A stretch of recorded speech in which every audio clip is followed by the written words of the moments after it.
Hello, my name is Ruth. I've been here for 3 years, and I'm going to share my own story, and hope you like it.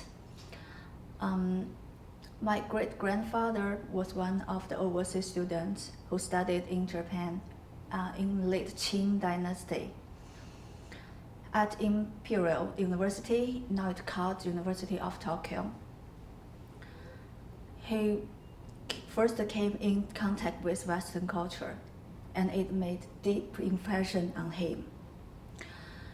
Western civilization was have great influence on his whole future life. He was undoubtedly he was a legend of my family. Like some magic genetic factor, two of my aunts will also go abroad to study and choose immigration eventually. A third generation. When I was young, I was educated to step on their shoes, to go abroad, to study or live. For all good reasons, we decided to immigrate to Canada. And finally, we moved to North Vancouver on May 21st, 2011. Unfortunately, my husband couldn't find a suitable job here. As a breadwinner, he has to back to China to make money that support Joy and me to live here. This is another sad story. I rather not to tell that now. However, for the first 3 months, I feel myself in heaven on earth, simply because the pristine landscape and the pleasant climate here made a terrific place to live. But the good time not last longer. Soon I found myself trapped in a very strange circle. Every morning I drive Joy to school, and then I back home to watch TV until pick-up time. Then I drive Joy to the different after-school classes. And then I back home to cook dinner, and then I watch TV until the time to sleep. Hello, my name is Magali and I come from France. I've been here for 4 months in North Vancouver, and I'm glad today I'm going to share my story with you, and the title of my story is Back and Forth. I spent my last year of university in Belgium with many students coming from all over the world. And I was so happy that we could share our culture and our values. We could spend nights talking together. And I remember that since we were all living in the same building, you could smell all the cookings. At 6, you could smell the Chinese cooking. At 8, the French cooking. At 9, the Spanish cooking. That was wonderful, and for the first time of my life, I felt that I could be myself in this environment. There started my self-discovery journey. And after this year, I had to go back home and find a job, so I did. And after 4 years, I decided that I would take another challenge to go abroad. At that time, I was hesitating between Ireland and Canada, but I couldn't afford Canada, so I went to Ireland. And from the very first day, it was clear in my body that I was not experiencing what I was looking for. I was wandering in the streets in distress, shut. My energy was drained. I couldn't connect with anyone and anything. But after a week, one of my best friends came to visit me. Yes, but it didn't change anything. I was still so discouraged. When I took her to the airport and she took a flight, I thought, no, I cannot stay here. So I went to check all the airlines companies looking for the cheapest ticket to go back home. So I did. I came back home. Hello, I'm Jasmine. I came from Beijing, China. It's about 3.5 years ago. Today, I'd like to share one of my stories happened here. It's not a big story, but it's a meaningful story for me. It made me realize some very important thing here. So the story started and happened on a Saturday afternoon. One of my friends, who is from China, also called me, and we met at the shopping mall, the Park Royal in West Vancouver. We hadn't known each other for more than 1 year, and I think I knew her quite much. We spent a lot of time together. Always we spent all the Chinese traditional festivals together. We went to the same gatherings. We hiked. Even we play cards regularly on weekends. That day afternoon was raining, cool and cloudy, just the typical Vancouver weather. But my friend just wore a white T-shirt and flat jeans, very fashionable. And she has a athletic figure. She's tall and straight, just like a tree beside me when we walk together. I could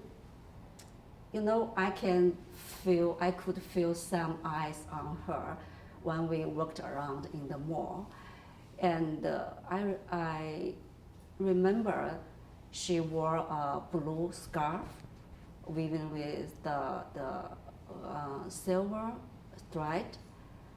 So that scarf was glistening in the store lights. Yeah, she's such a confident, strong, fashionable young lady. And I think I was quite proud of to be a friend of her. And we visited several of our favorite stores, and we decided to have a cup of coffee, to take a break, to have a rest. We entered the coffee shop. It was afternoon, Saturday afternoon, so it was crowded. Hello, I'm Farzana. I'm from Iran, and I wanted to share one of traditional folkloric story from Iran. This is connected to immigration situation for me, and one of item or character in my story is simple or representative of something, and it depends on you, what you want and what you figure out from this kind of character. Once upon a time, there was a poor man in a small city. He is such a stereotype. A poor man has no home, no wife, no family, nothing. He just tired and frustrated from his situation, and then one morning he decided to find his chance, his opportunity, and look for it. So he just buy a very thick and big stick, because he wants to punish his chance when he find him, and then started his journey. On the way, he just arrived in a huge jungle, and suddenly he saw an old gray wolf. And wolf said to him, "Oh, I want to eat you." But the poor man begged on the wolf and said, "Please, please don't eat me. I'm a skinny man and I have no meat, and let me I want to find my chance, my opportunity." And then wolf said, "Okay, it depends on you. If you if you see your chance and said to him my problem and give a solution for me, I'll let you go and find your chance." And man said, "Okay, I accept your condition." Wolf said to him, "Please, if you saw your chance, say to him why I suffer from bad and terrible headache, and then let the man go on his journey." At the end of the day, man arrived in front of a big and huge and beautiful castle, and he wants need to rest, and then he lay down to sleeping, but the king saw him through the window and asked him enter the castle. And then when he entered the castle, he saw the king is very sad and asked him, "Why you are so sad?" And the king said, "Because I have a daughter and my daughter always is crying and so sad. I'm sad because of." Hello and good evening everyone. My name is Rohini Gandhi and I come from India, and I'm going to just share with you all an experience or a story which I find was leading up to the time when we came for our immigration interview. So the name of my story is The Preparation. The long wait was over, and here we were. The post office called us and said the package has arrived. It seems quite easy to just go and pick up a package, but this was India, and this was Calcutta or Kolkata. It was the rainy season, and it was raining cats and dogs, not the regular Vancouver rain which we see here. This is child's play rain.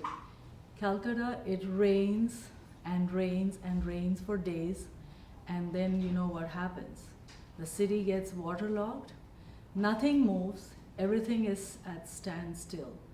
So our package, the big, beautiful, orangey yellow package had arrived, and we had to go get it.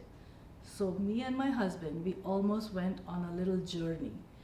We were driving the car against a tide of waves coming our way, and the car was submerged almost to its half. We reached the post office and we got the package, and we both almost did a jig getting that package in our hand. Reached home with the package, very excited, announced to almost half the world in India, we are going to Canada. So the preparation started. We started shopping because our interview was supposed to be in the month of November. And November in Calcutta is still at 35 degrees centigrade.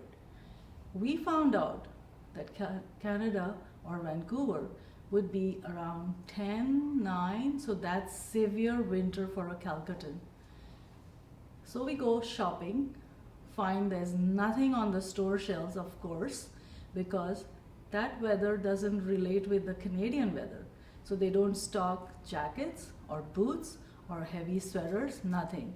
And all I had in my closet was a thin sweater, good for a Canadian summertime maybe, and what I find is 2 or 3 shawls. So I go start looking for my friends who had some jackets, who had done some international travels. Get it, and we are ready, kind of ready, because I still don't have shoes, which will be okay for my winter travel. I look around all the stores and they say, your size, we don't stock the shoes. But you could go to the men's section. Okay. Hi, good evening. My name is Deepak Gandhi. I'm from India. At the outset, I must say that you are a wonderful audience. And that's why you're all here to hear the story of the immigrants. Most of the world see immigrants as a bunch of people from other countries, but you are all sitting here in hundreds, especially on this rainy and cold day. I'm grateful to you. Thank you very much for being here. I was sharing my story with my wife, Rohini, and she made a comment that, Deepak, your story is both good and original, but parts of which are good are not original, and the parts which are original are not good. But nonetheless, I'm making an attempt to make a story and share my personal experiences of immigration to all of you. I have divided my story in 3 parts. Part 1 is before immigration, 2 at the point of immigration, 3rd post-immigration. Back in India before immigration, I used to work in a very senior position as a corporate trainer and educationist. And we were very comfortable, and we had no plans to migrate at all. It so happened that my son came here in Canada on a scholarship with UBC, and we happened to visit him in the year 2000. At that point in time, one of my old friends, he suggested, Deepak, why don't you also move to Canada?